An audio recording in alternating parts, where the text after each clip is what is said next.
There is a phone sitting on my desk right now. An old one, the kind with buttons, not like the ones people carry around today. I keep it there not because I need it, but because every time I look at it, I remember a night 40 years ago when another phone rang, and I let it ring. My name is Harold. I am 86 years old, and I have not slept a full night since 1983. I want to be honest with you from the beginning. This is not a story about a monster. I was not a cruel man. I was not selfish in the way people usually mean when they use that word. I worked hard. I loved my family. I said my prayers. I showed up. But there is a kind of selfishness that hides so perfectly inside ambition and responsibility and doing what needs to be done that you do not recognize it until it has already taken something from you that you cannot get back. That is the kind of man I was, and I have spent 40 years learning how to carry that. The year was 1983. I was 46 years old, which felt young then and feels like a lifetime ago now. I was regional director at a manufacturing company in Ohio, the kind of position I had spent the better part of 2 decades working toward. My father, Joseph, was 71 years old and had been in the hospital for 11 days with what the doctors were calling a serious cardiac episode. That was the language they used. Serious cardiac episode, as if wrapping it in clinical words could make it feel more manageable, more solvable, more like something a capable man could organize his way through. My mother had been calling me every evening. She was not a dramatic woman.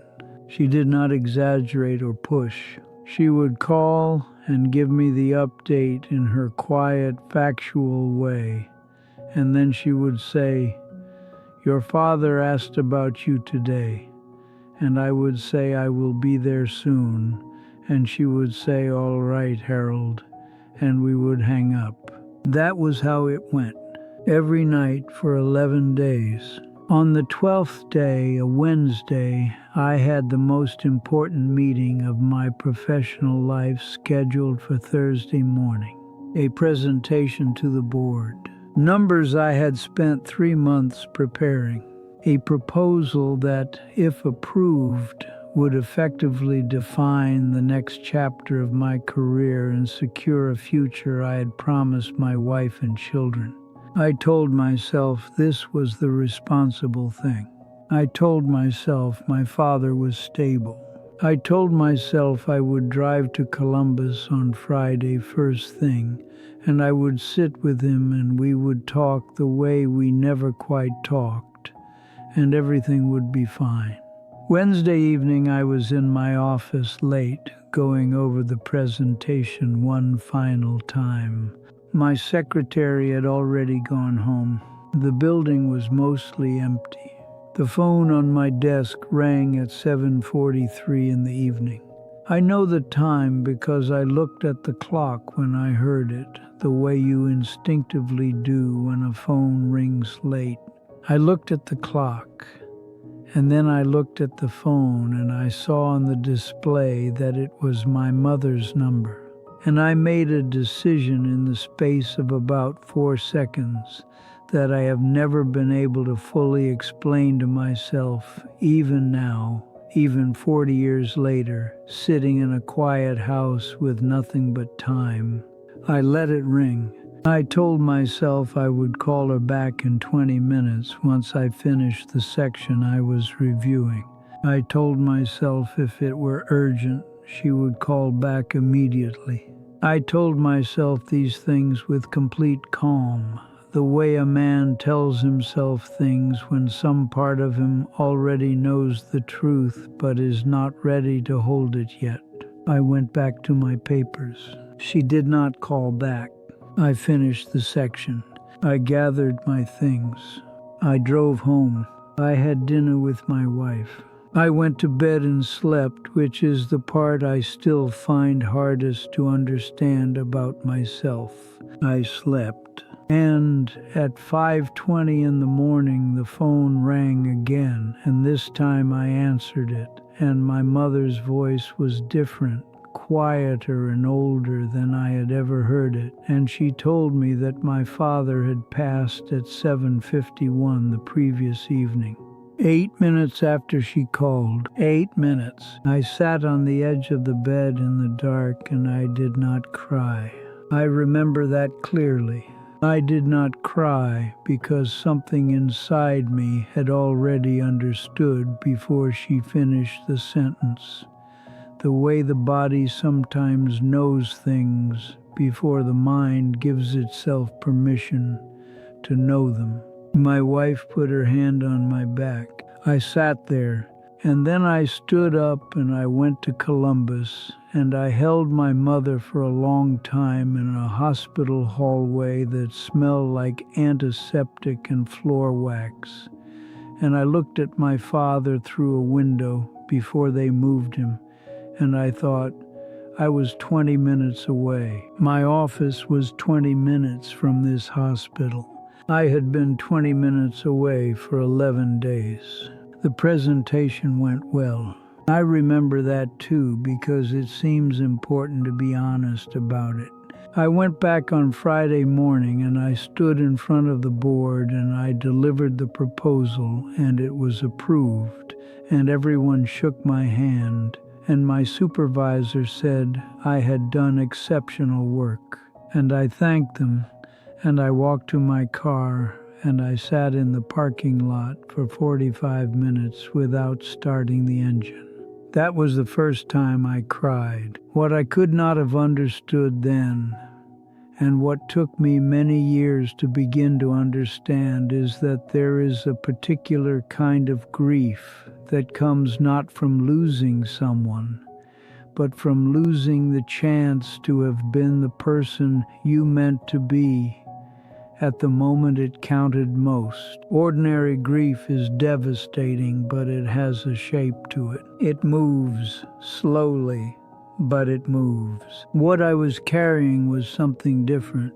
It was the grief of a choice, and choices do not soften the way losses do. They stay exactly as sharp as the moment you made them. I never told my mother I had seen her call. I want to say that plainly because I think it matters. For the 31 years she lived after my father died, I sat with her on holidays and drove her to appointments and called her every Sunday morning, and I never once told her. I do not know if that was mercy or cowardice. Probably both. Those two things have a way of looking identical when you are the one holding them. My father and I had not been close in the way I wished we had been. He was a quiet man, a product of his generation, someone who showed love through showing up rather than through words. He worked, he provided, he was present in the physical sense without always being present in the way I needed as a boy. And I had carried a kind of low-grade resentment about that for most of my adult life, the kind you barely notice because it lives so far below the surface. I had told myself we would work it out eventually, that one day we would sit somewhere and I would tell him what I had needed and he would tell me what he had carried, and we would find our way to something honest between us. I had been planning that conversation for 20 years without ever scheduling it, and then it was gone. The conversation was gone, and with it went every version of my father I had not yet allowed myself to know. I was left only with what we had actually been to each other, which was real and decent and deeply incomplete. And that incompleteness became the permanent texture of how I remembered him, not because it was the whole truth, but because I had run out of time to find the rest of it. My wife, Catherine, lived until she was 81. 53 years we were married. She was a patient woman, not endlessly patient the way people romanticize, but genuinely patient in the way that costs something, in the way that requires choosing again and again to stay open to someone, even when they are not giving you much to work with. I was not easy to be married to after my father died. I was present but sealed off, the way a house looks occupied from the outside, but when you get close, you realize all the curtains are drawn. She never pushed. She waited, and eventually, maybe 15 years in, I started to come back to myself in some way. Not all the way. I'm not sure I came all the way back, but enough. What I have thought about more than anything in the years since Catherine passed, more than my father, more than my career, more than anything I built or accomplished or lost, is this. The people we love most are the ones we most consistently assume will wait. We give our urgency to deadlines and meetings and obligations that feel immovable, and we give the people we love our leftovers, our sometime soon, our I'll be there Friday, and they wait because they love us, and sometimes they die waiting. And then we spend the rest of our lives sitting with that. I do not tell you this so that you will feel sorry for me. I am 86 years old, and I have had a life that contained more than its share of good things. I am telling you this because you are younger than me, almost certainly, and because you have a phone near you right now, and because there is probably someone whose call you have been meaning to return, or a visit you have been putting off, or a conversation you have been intending to have when things settle down. Things do not settle down. That is the central lie we tell ourselves. Life does not reach a quieter stretch where the important conversations become convenient. You have to make them happen inside the noise, inside the busy, inside the Wednesday evening when the presentation is tomorrow and the phone is ringing and you are 46 years old and you still believe in some unexamined part of yourself that there will be time. There may not be time. There was not time for me and my father, and he was only 71, and the hospital was 20 minutes away, and I was a capable man who was very good at solving problems. None of that was enough. I still review that night. I have reviewed it thousands of times. Not obsessively the way people sometimes imagine when I describe it to them. Not in a way that has destroyed me, but quietly, the way you return to something you are still trying to fully understand. I do not think I will ever fully understand it. I think some choices we make are so much larger than we realize at the moment of making them, that we spend the rest of our lives slowly discovering their actual size. That night was like that. I thought I was making a small decision. I was making the largest decision of my life, and I did not know it until it was already made.